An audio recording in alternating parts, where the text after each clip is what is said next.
Hello, everyone, and welcome to the Bay Area Content Marketing Meetup. We are talking today storytelling secrets in the age of AI. We have with us brand and content leader Shana Pearlman.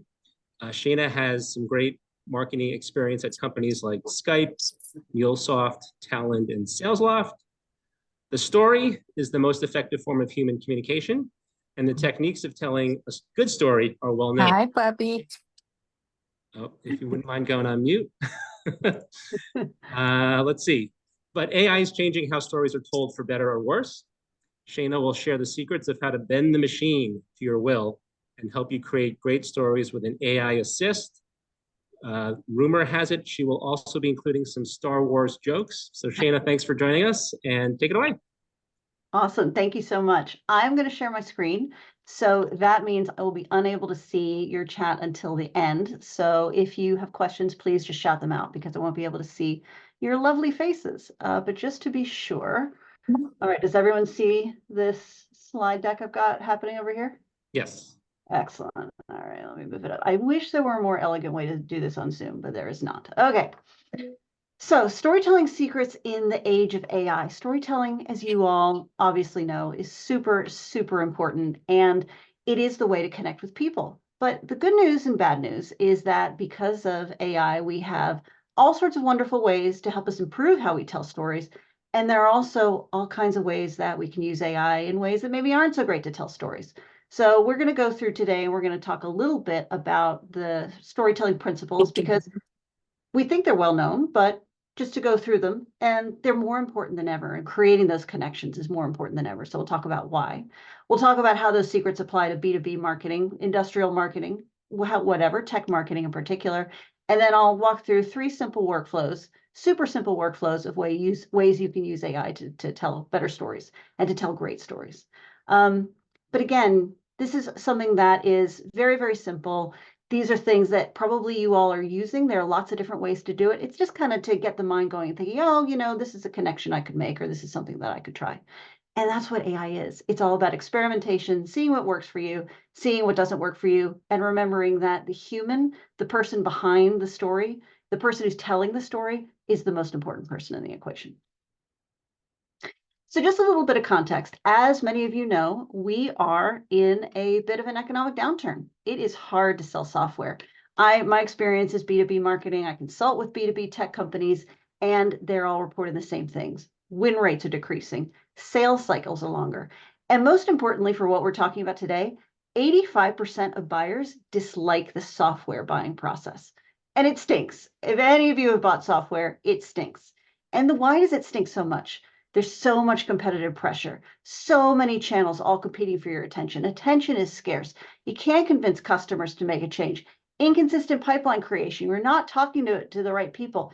Differentiating the product is hard. It's hard to get your champions to build a consensus with larger buying committees. And most importantly, customers hate the traditional B2B tactics. And you all know what I mean. They don't want to put in their email address for a form for a crappy white paper anymore. They feel like that they're not connecting with what people are saying. They feel like that companies don't understand them, that vendors don't understand them, and they don't trust the usual marketing tactics. The usual kind of, oh, check out our speeds and feeds and look at our amazing product launch. It doesn't work anymore. What do they trust? They trust peer-to-peer recommendations. They trust what they see from your website. They trust the recommendations from review sites. Here's something that I found that was pretty interesting. 95%. What does that mean? 95% of decision-making takes place in the subconscious mind. That means that when we're thinking about things and we're thinking about making decisions, emotions come first and rational decisions come last, which means that we as marketers have to connect with the emotional side of how people make decisions and the side of how people react to their peers. And that's what's helping people make decisions. Not your product is 55% faster, not 7 out of 10 people like this product. It's the emotions, fear, desire, want, FOMO. Those are the things that are creating the impetus to make decisions. So that's why storytelling is so important. Okay, so what are the secrets to great storytelling? I always like to illustrate this with Star Wars because Star Wars is such a simple and such an effective story, and everybody knows it. Okay, So there are 5 ingredients to a great story. Only 4 are listed here, and I'll tell you why. So the 4 ingredients of a great story. First are characters. Who should the audience identify with? Who should be the protagonist? Who is the person that the story happens to? By the way, people think that your company should be the protagonist. No, no, no, no, no. Your customer is Luke Skywalker. You're Obi-Wan Kenobi. And that's really, really important to make sure that you understand that. So yeah, identifying your character is really important. And identifying your antagonist is really important to create conflict. What's preventing the protagonist from getting what they want? And it isn't necessarily a person, although sometimes it is. For B2B tech marketing, a lot of times it's time. Time is your antagonist.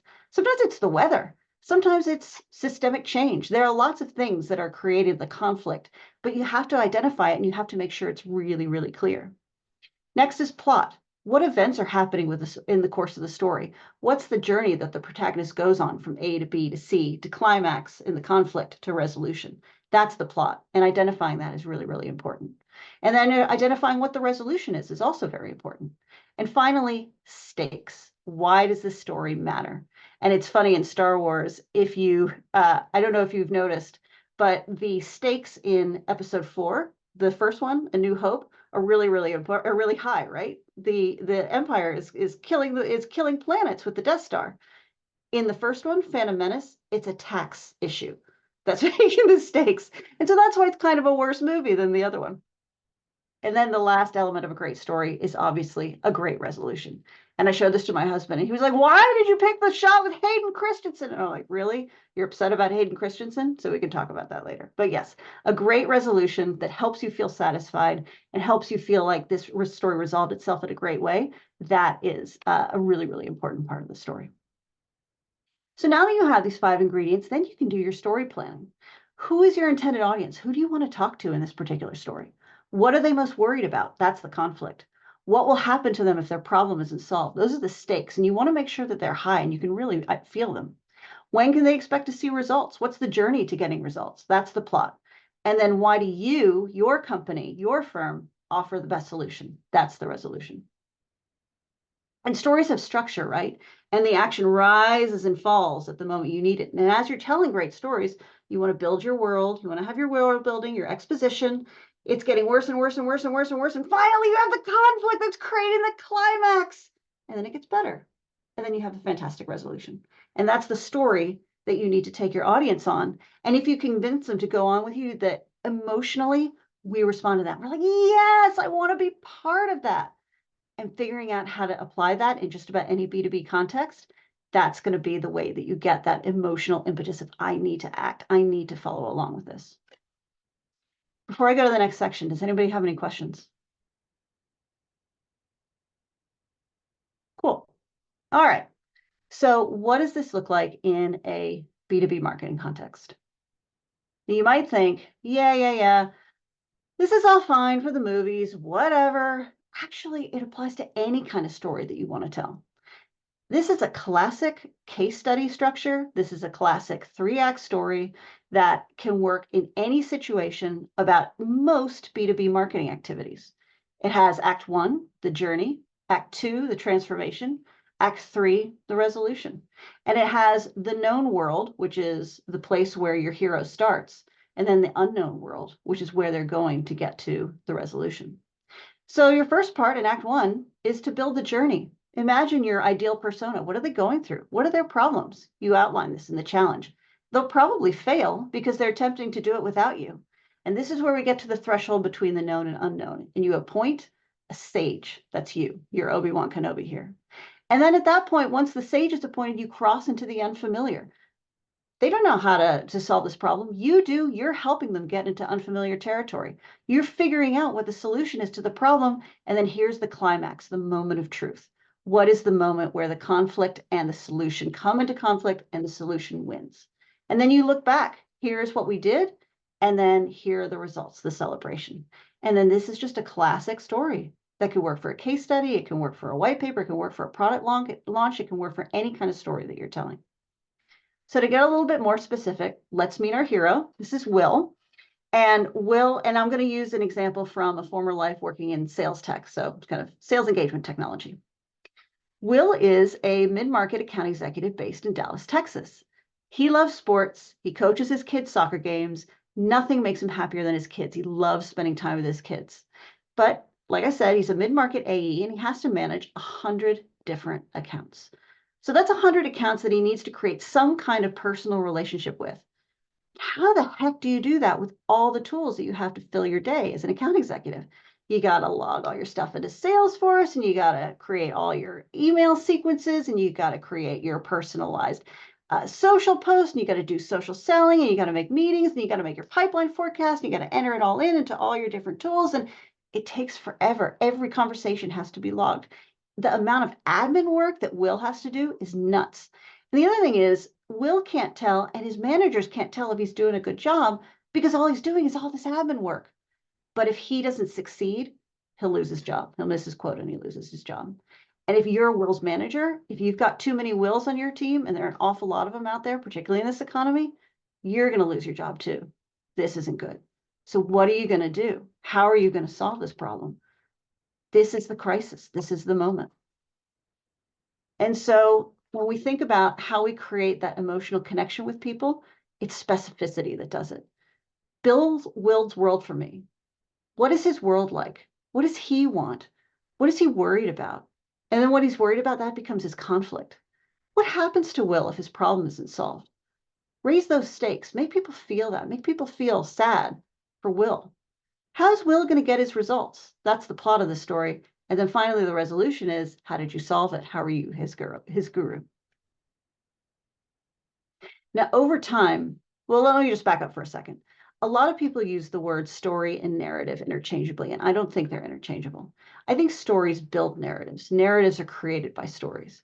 And so when you think about the narratives of your company and the things that you do, your narratives are things like, we create certainty for salespeople. We remove the busy work from sales. Our product helps you reach more people in less time. These are the narratives of your company. And those are composed of different stories, like Will's story. He doesn't have to do as much busy work anymore. Will's manager's story. He can see how Will is doing and he can coach him if Will's going wrong. The story for the big boss. All the regional vice presidents are doing fantastic and meeting quota. And then the story for the CFO, which has more numbers, but it's still a story. You are 25% more productive. Your deals are 30% more valuable. All those things. Those are stories that you can tell that feed into those narratives. And then once people hear those stories, then that leads to actions. Do you want to be like Will? Let's see what we can do for you. Do you want to see if this is all for real? Try a demo. What does Will mean when he says he doesn't have to do as much admin work? Check it out. Check out an interactive tour. And so all of these stories create the narratives that your company is doing, and then all of that leads to the action because people feel emotionally connected to your brand. So before I start talking about how AI can help with this, does anybody have any questions? I know we haven't talked about AI much, but these principles are really, really important. You have to remember, you have to think about all of these things as you're constructing your stories and constructing your marketing to connect with people. All right, so let's move on to the AI hints. 3 caveats I want you to bear in mind before we start talking about this. The first is there are tons of AI tools and workflows in the world. And you may say, oh, I don't like that one, or I know a better way to do it, or you're doing too much effort, or I've got something better. Awesome. Your mileage may vary and you do you. I would love to hear about better workflow tools. So if you've got better workflows, let me know. We can share them with folks. And the other thing to think about too is that if something doesn't work for you, or you think that something might be a better tool, you should use it. But these are just ideas of how to get your mind going on how you can use AI to help you research. The second thing to think about is that I use a lot of recording in my AI workflows. Just be mindful of local recording laws. Those laws still apply to digital recording. So for example, in the United States, there's some one-party recording states. There are two-party recording states. It's worth researching whether or not you're in a one-party or two-party recording state. Zoom is usually pretty good about letting people know you're being recorded, but you may just want to let the person that you're recording know that you are actually recording them. And the third is use AI responsibly and in accordance with your local recommendations and company guidance. So for example, you should never put proprietary information on an open LLM like ChatGPT. Just don't do it. But so that's a great thing to talk about when you're recording an interview. Just say to the person, hey, just so you know, I'm planning to use this to create a transcript on ChatGPT. Now isn't a great time to talk about proprietary customer information. And usually people will be respectful of that. It's also a good idea to make sure if you haven't had that conversation, you want to use publicly available material on ChatGPT. You never want to put something classified in there. There are all kinds of examples of companies that have put proprietary information into ChatGPT and then it makes its way onto the open internet. Don't be that person.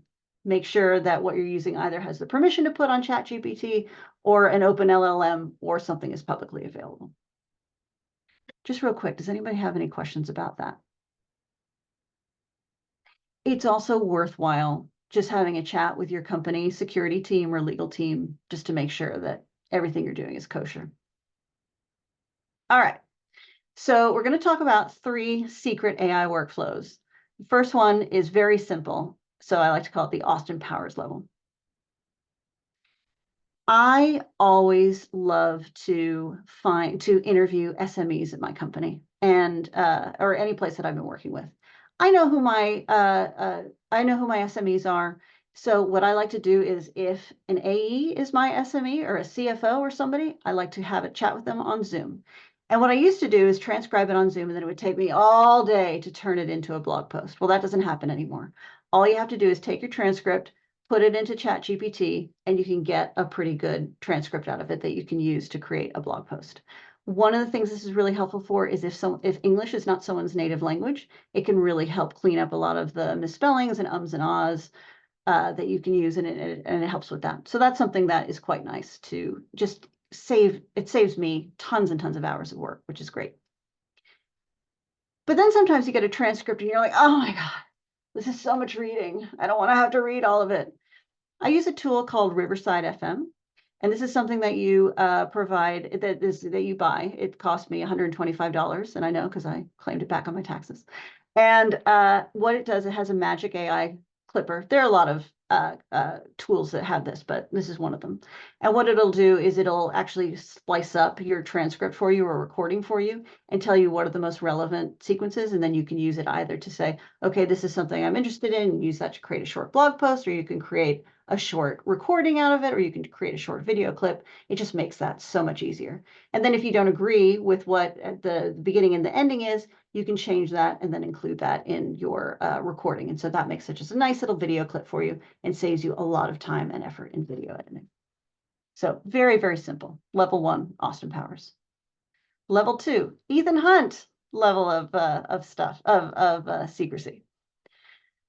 So again, it's all great if you want to interview SMEs in your company, but you want to also talk to people and you want to find out about the wills who are outside of your company. What are they talking about? And they're harder to find. Well, actually, they're not so hard to find on LinkedIn. And so what you do is you say, okay, I'm interested in account executives. I'm going to find an account executive on LinkedIn. You simply type in account executive on LinkedIn and find one who talks a lot, and then say, and then ask ChatGPT, if I give you the text of some recent LinkedIn posts from this person, can you summarize the main themes that they talk about? And ChatGPT says, sure, I can do that. And literally, I just put in the text. I did not put in any line breaks or anything. And this is what it came out with. So now I have, and there were actually a lot more of these. There were 7 themes that it came up with. So now I can say, okay, well, this is an account executive and they're concerned about those things. You know what? I'm going to actually use this to populate my editorial calendar, and I'm going to think about writing about marketing channel strategy or content or brand marketing or whatever are the things that are concerning to that person. And then I can take a couple of people who are also posting on LinkedIn and say, okay, well, they're all talking about this topic or that topic or that topic. Then I know that I definitely need to put this in my editorial calendar. And maybe I'll call up one of my SMEs who's internal to my company or somebody I know and say, hey, can we talk about this particular topic? But essentially all your topic research is now done for you, which is awesome.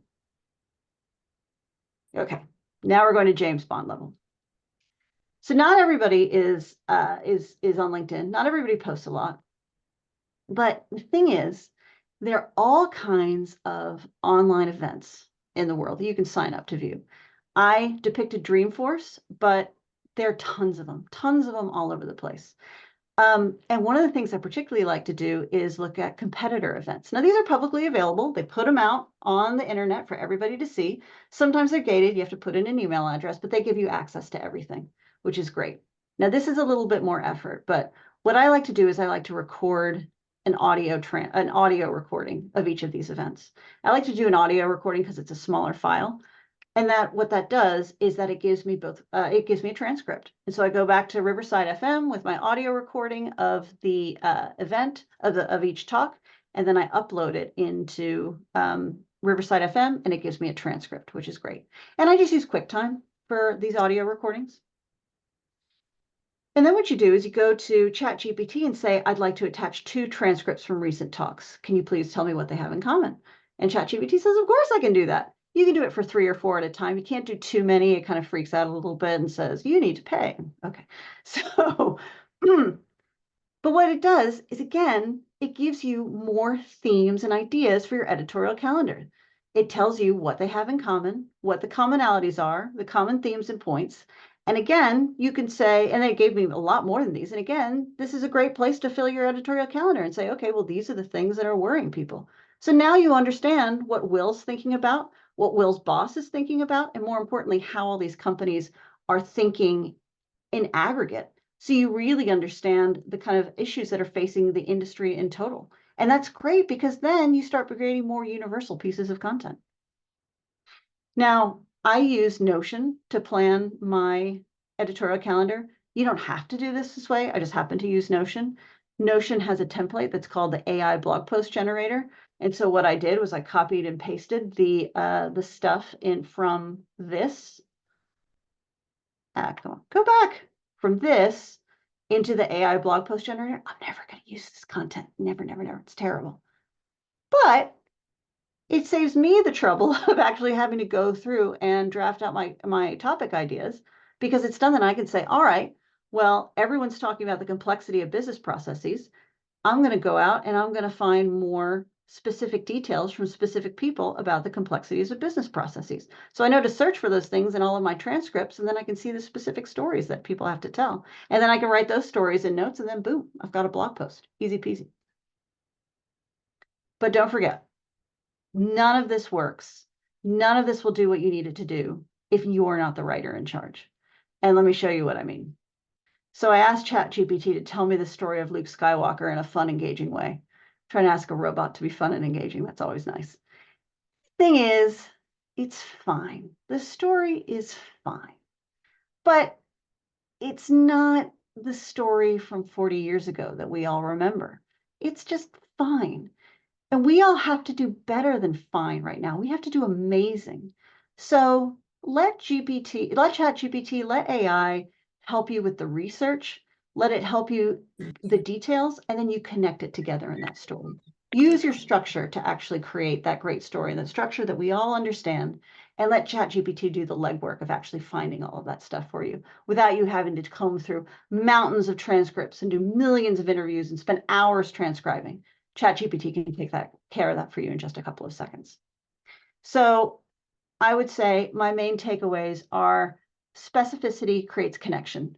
If you don't have specific details of who it is you're talking to and what it is they're facing and why it's important and how it's resolved, you'll never create that emotional connection that you need to make a sale. Your job, our job, all of our jobs is to create content that makes audiences think, wow, they understand me. And that's why getting those details right is so important. So use the principles of storytelling to create content like that. AI is a great research partner to help you with world building and creating your stakes and developing an insight and conflict and figuring out what those conflicts are and then outlining a satisfying conclusion. But at the end of the day, it's just a tool. You have to provide the emotional power that will make these stories work. And with that, I would love to take any questions that anyone has. I have a question, Janice. You were showing all the examples in ChatGPT. Are you using the free or paid version? And if you're using paid, what was the things that made you justify for you to pay for it? I am not using the paid version. Okay. Part of it is the principle of the thing. I don't love using ChatGPT. OpenAI has so many ethical problems, and I don't really want to give them money. So I will take advantage of their fine work, but I don't really want to have to pay them for it. Are there others that you've tried that you would recommend people check out that would be like competitors of ChatGPT? From a free perspective, the trouble is most of these things use the OpenAI model. Okay. I don't love the Google Gemini model. I've used Claude as well. Has anyone else used Claude? Some people say it's better than OpenAI, the OpenAI's model. I'd love to hear if anyone has tried it and what they think of it. I think it's a little bit, it phrases things a little bit more awkwardly, but it's less ethically fraught. So yeah, there aren't that many models in the world. Most AI tools are mostly just using the model and then using that on top of an application. Got it.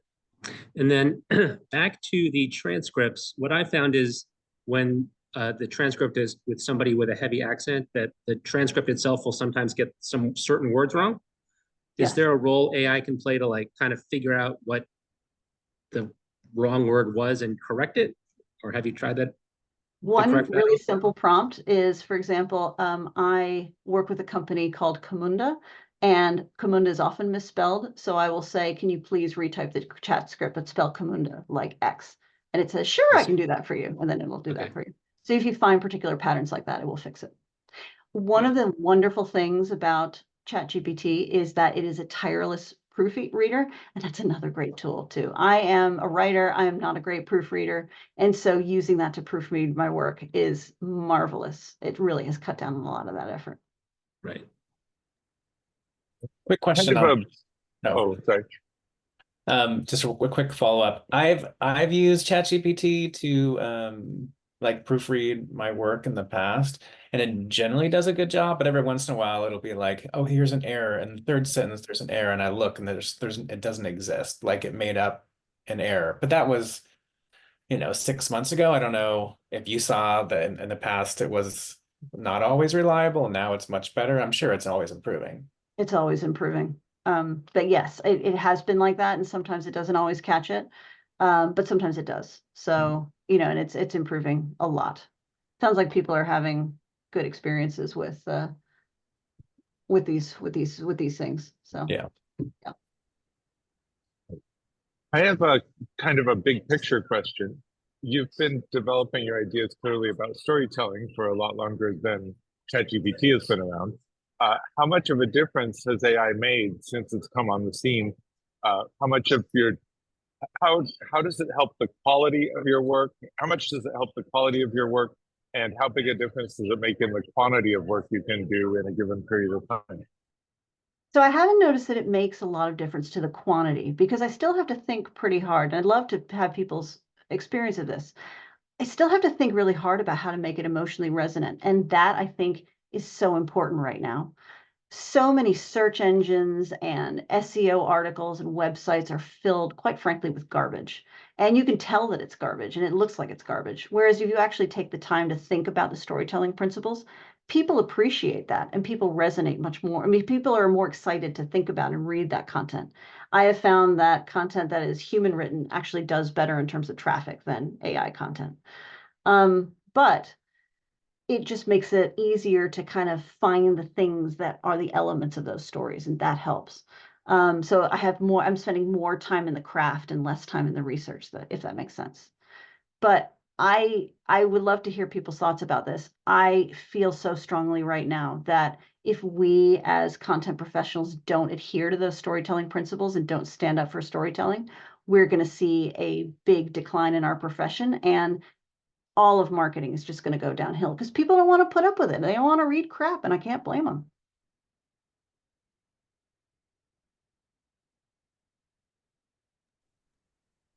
I would love to double click on the Notion workflow because what you just sort of described is is my frazzled startup nirvana, which is I have a great conversation with a customer. I want to turn it into a case study, and I just need pardon my French, the crummy first draft, version of that. And so it sounds like what you're using the tools for isn't really to get to the crummy first draft. It's to sort of get to those themes and elements and bubble up some things that maybe you didn't hear or didn't, or just really to like put that into words or like into a layout that you can then understand. But you're going to be then the person that is really drafting the story from sort of that theme or structure that you're getting from the tools. Like, I just want to make sure I'm understanding this, because this is like the number one use case I think of from like using these tools, and I just haven't figured out how to get started or how to approach what, they should do versus what I should do. You were 100% right. That's exactly what I use Notion for. I used to have like scraps of paper and random Google Docs and like all kinds of notes everywhere. And then I remember this person said that, and I can't remember any of it. So what I've started using Notion now is two things. One, to actually keep the content calendar. I need to produce this piece on this by this date. So I've got a template for that. And then I've got like a notes, which is where I scratch things, and that's my scratch pad. And then I have this blog post generator that it's another template you can download. And that's, I essentially use that as kind of my scratch pad. And then, if I really like it, I'll like bold it. And then I use Google Docs for writing. And then I put the Google Doc in my calendar. And so that particular tool set is what I've been using. It works for me right now. I'm sure there are much more powerful ways to use Notion, but just as the note taker that remembers everything and that helps me remember this was a great idea, or this is something that people talk about, or this point was really interesting that this person made, that's great. And then having that transcript there, fantastic. Thank you. We have a comment from Margaret. I asked ChatGPT for 10 headline options once an article is written, or 10 social posts, or 10 potential endings if my brain is fried. I love the idea of social posts. All the ideas, headlines, social posts, and endings. Yeah, I agree with you. But the thing is, headlines, the only thing about headlines is that it's so important, right? Creativity in a headline, because there are all those studies that nobody reads past a headline. So ChatGPT is good for like ending the tyranny of the white space, but I think you have to give a headline a little bit of extra oomph. But for like social posts or emails in particular, ChatGPT is brilliant at that. For a while, I did have a situation where I had to write 12 emails in a row, and around email 7, it just started repeating itself. And I'm like, oh, great, even you're getting bored. Fine. Right. Well, headlines too, if you give it enough direction of who the audience is, what level of writing you're needing, give them as much, the more information you can give ChatGPT, the more it's garbage in, garbage out, right? Yeah, for sure. So the more context you can provide, the better. And some of them are going to be awful, but some of them will be at least workable. Yeah, exactly. And you can zhuzh them as you like. Right. Lots of zhuzhing with ChatGPT right now. Yeah. The challenge I see is that sometimes it'll get stuck in a rut. Like when I ask for headlines, it'll often end up doing the, title, other half of the title. And I tell it, okay, stop doing that. I want a different structure, and it just won't. So I have to open up a completely different chat and start fresh. Yeah. It's kind of human in that way. Like you could just see it's just exhausted, poor thing. Yeah, take a break, have a snack.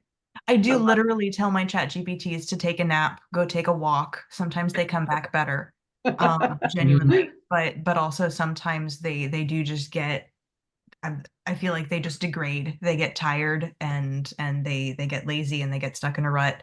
And at some point, I just have to close that conversation and start a new one with a different, fresh model.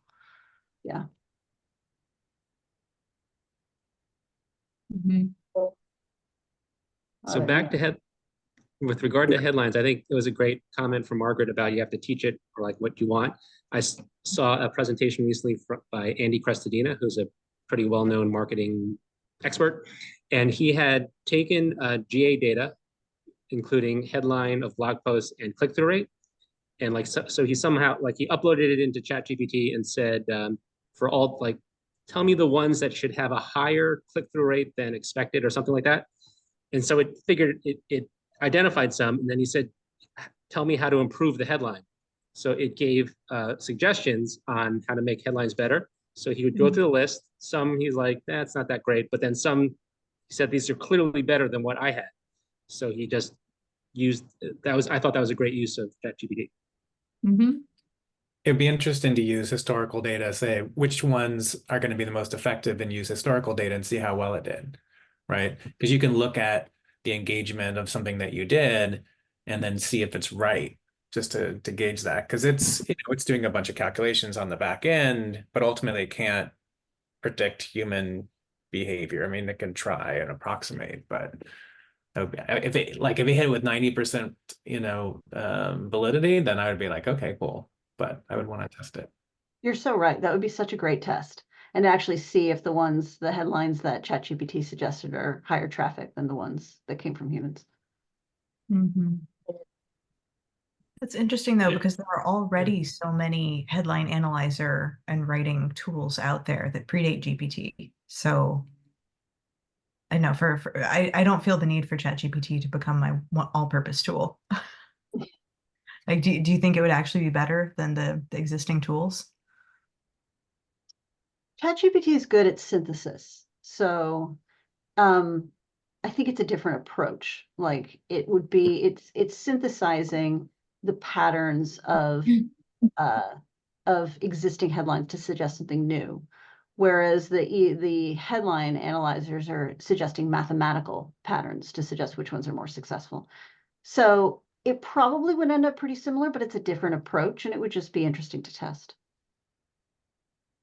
Like Jason's idea combined got me thinking of adding, for like one client who sent out a monthly newsletter, putting in the last 12 months of headlines with the click-through rate for each, and say, here's this much theme content, provide headlines for A/B tests for this month, and optimizing click-through rate, and see what it comes up with. Yeah. It might also be interesting to do that for topics as well. So here are specific topic clusters or specific keyword searches, and and test that against the particular topics that people are talking about that you've discovered. That'd be really interesting. Mm-hmm. There's so many different ways to use it. Just don't use it for writing. I love asking it pros and cons. I'll give it a phrase, a concept or something, and ask it to provide pros and cons, because it just opens up my mind to some, because I come up with my own set of pros and cons, but it comes up with a completely different set that I tend to agree with. Yeah. Has anybody seen an AI tool make an egregious error, like something really, really hilarious? There's a thing going around about it's telling you to eat glue. Exactly. I was going to say, you have to mention Google's AI overviews. A transcript recorder recorded some inappropriate stuff one time. Had to be fixed immediately. Oh dear. And it made up some things. That's what I was going to ask. Did it make it up, or was it actually said and shouldn't have been recorded? It wasn't said. I think it just maybe some things were garbled, so it just kind of interpreted and kind of like smoothed it out in a weird way. Tom, I'll bet you it was just reading between the lines. It wasn't me. I saw something once where a guy said that ChatGPT said that he had died. And so he said, talked to himself, and it said that he had died, and he posted it on Mastodon saying, "I'm so sorry for my loss." Well,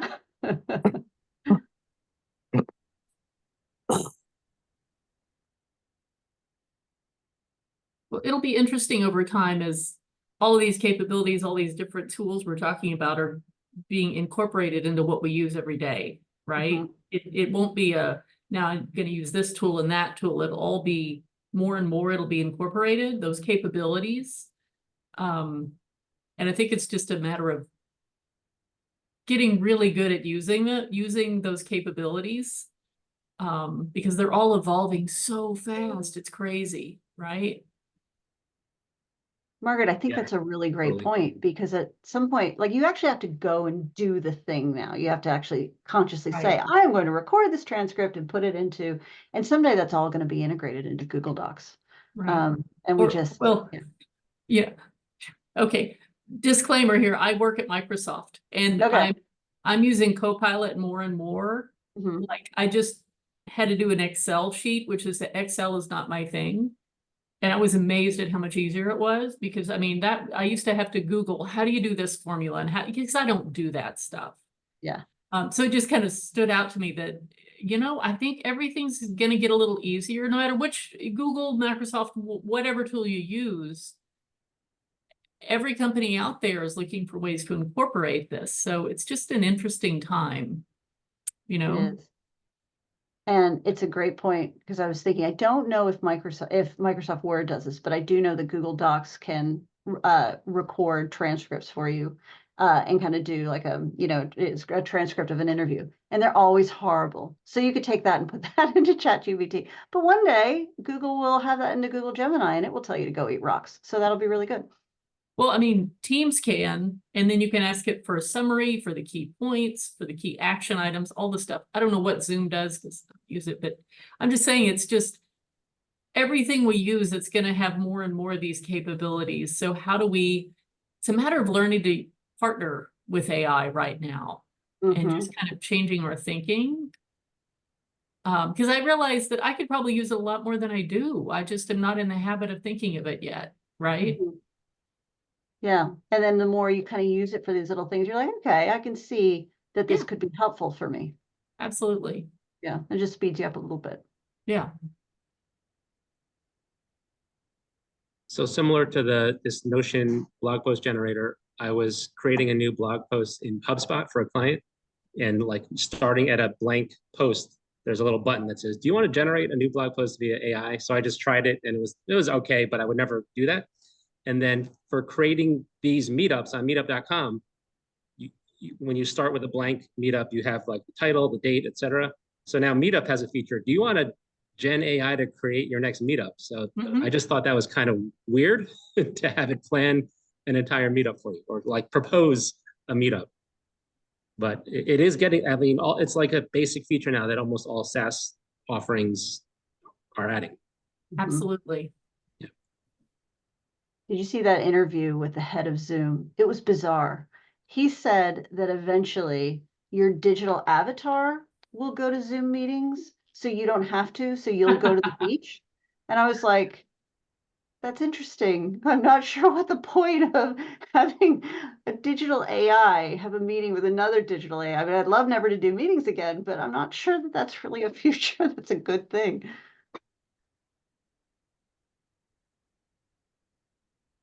Other questions or comments?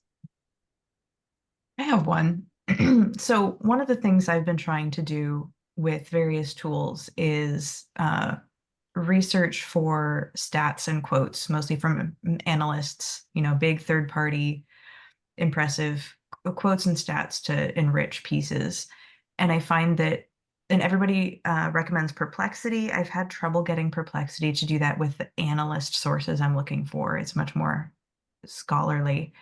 And ChatGPT sometimes is really good, and sometimes it just makes stuff up. And I don't know in the same piece if it's doing it, or sometimes I'll have a really successful conversation, then it'll switch to just making things up. Shana, have you, or has anyone else figured out how to nail this? I have a point of view, but I'd like to know if anybody else has. I mean, honestly, I think that hallucinating AI is a problem that will never, ever go away. I'm sorry. And the reason is because AI was trained on human data initially when it was released. Now it's being trained on data that AI itself has created. And I know Cory Doctorow is an AI skeptic, but his and he titled this article Coprophagia, which is an interesting title for it. But the point is that the more you train AI on data that's been hallucinated, that may or may not be accurate, the value of the output that it has will go down over time. So I don't know that hallucination is a problem that will ever be fixed, which means that for that particular use case, I don't know how you fix that problem. I guess just double checking, which kind of means that you can't use it to save time anymore because you have to double check what the AI has given you. So in terms of research, that may be something that AI can't really help with. I'd be interested to hear other people's perspective. You can ask for, references, links to, its sources. And that will help. And sometimes it fakes those too.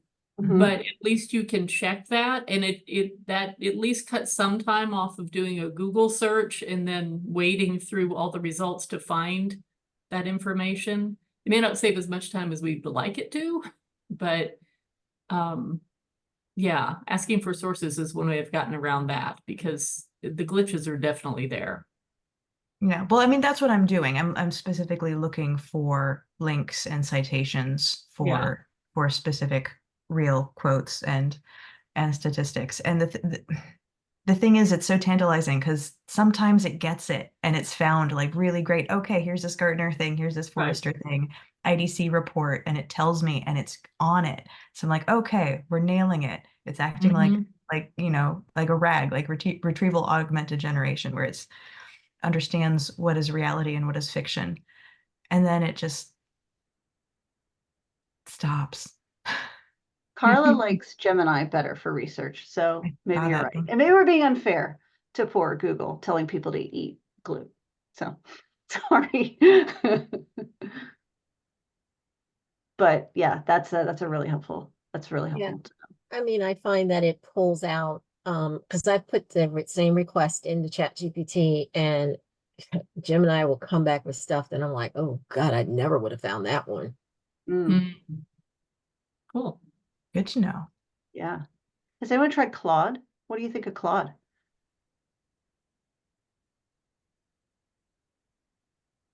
Guess not. I tried it for cover letters. My boyfriend loves Claude, but he has a really like official, very kind of technical way of speaking and writing. So it's really good for that. I have found it kind of falls on its face when you're like, make this sound personal or make it sound like a human who's not applying, you know, in a cover letter wrote it, and then it just kind of falls all over itself. You put it very nicely, but I think you just said that your boyfriend already sounds like a computer. So when he uses Claude, it's not any different. But, He really does. God bless him. Yes, that's not a bug. It's a feature in a lot of technical, even B2B communications. I know.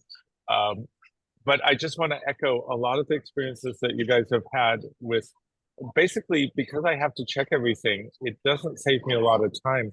What I have found is this strange side effect around quality, where in order to make sure that ChatGPT doesn't screw up, I really have to do my homework. And the combination of using ChatGPT, me having to really do my homework and fix it, I almost end up thinking like an attorney, you know, in interacting with ChatGPT, because I gotta either prove it wrong or prove it right on every point. But the sum total of all of that stops me from what I might have done without that process of being a little lazy and just writing what I happen to know about something, you know, which may not be the complete picture. So I am finding myself being more thorough when I use these tools, with all the caveats that you guys are talking about, all of which are true. I think that's a great point. It's like what you were saying too, Todd, is that it takes you places where you might not have ordinarily gone. And it's because they're information synthesis tools. They're not information gathering tools. They're information synthesis tools. So I think, Floyd, your point is a really, really great one. So we just have a few more minutes left. Shana, before we go, folks want to connect with you. What's the best place for them to go or find you? They can connect with me at contact. Yeah, hang on. I'll show it to you. Contact at thoughtleadershipfactory.com. That's my consulting firm that I'm doing now. Hang on, here we go. Because thought leadership obviously needs a factory. Great domain. Okay, any closing comments or questions? Just thank you all. This is an awesome discussion. And I think that the more we help each other out with tips and tricks and secrets to using AI as a partner, like you all said, I think we're only going to become stronger as a profession. So thank you all so much. All right, thank you, Shana, for your presentation. It was really well done, and gives us a lot of food for thought. All right, everyone, take care. And I think you'll check our meetup page. We have many more talks throughout this summer. Thanks, Shana. Thank you. Thank you. Yeah.